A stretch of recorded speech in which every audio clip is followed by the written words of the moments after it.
అనుదిన నిత్యజీవపు మాటలు. దేవుని నామానికి మహిమ కలుగునుగాక. దేవుని వాక్యాన్ని చదువుకుందాము. సంఘము అను శరీరమునకు ఆయనే శిరస్సు. ఆయనకు అన్నిటిలో ప్రాముఖ్యము కలుగు నిమిత్తము ఆయన ఆది అయ్యుండి మృతుల్లో నుండి లేచుటలో ఆది సంభూతుడాయన.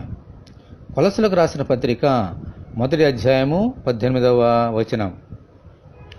ప్రభువు తన స్వరక్తమునిచ్చి శిలువ మీద ప్రసవ వేదన పడి ఆయన కనిన సంఘమే ఆయన శరీరం.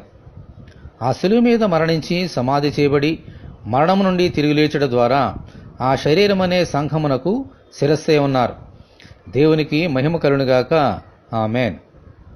మరణమును జయించి తిరిగి లేచిన వారు ఈ లోకములో మన ప్రభు తప్ప మరెవరునూ లేరు. అందుకే మరణం నుండి లేచడలో ఆయన ఆది సంభూతుడు. ఆమేన్. హల్లెలూయా.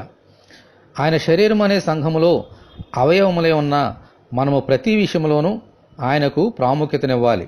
అనగా ఆయనను ఘనపరచాలి, మహిమపరచాలి, ఆరాధించాలి. ఆయన మాట చొప్పున నడుచుకోవాలి. సంఘములో ఆయనే ప్రముఖులై ఉండాలి. ఆమేన్. హల్లెలూయా. ఇటువంటి కృప కొరకు మనమందరము దేవుని వేడుకుందాము. ప్రభువా, మరణమును జయించడలో ఆది సంభూతుడవైన మీకు వందనములు. మా సంఘములలో మీ వైపే చూచుచు మీతోనే సహవాసము చేయుచు అన్ని విషయములలో మందిరములలో మిమ్ములను ఘనపరచునట్లు అనుగ్రహించమని, ఈ వాక్యము వింటున్న నీ బిడ్డలందరినీ అలాగున దీవించమని ప్రభువైన యేసుక్రీస్తు ద్వారా ప్రార్థన చేయుచున్నాము తండ్రి. ఆమేన్.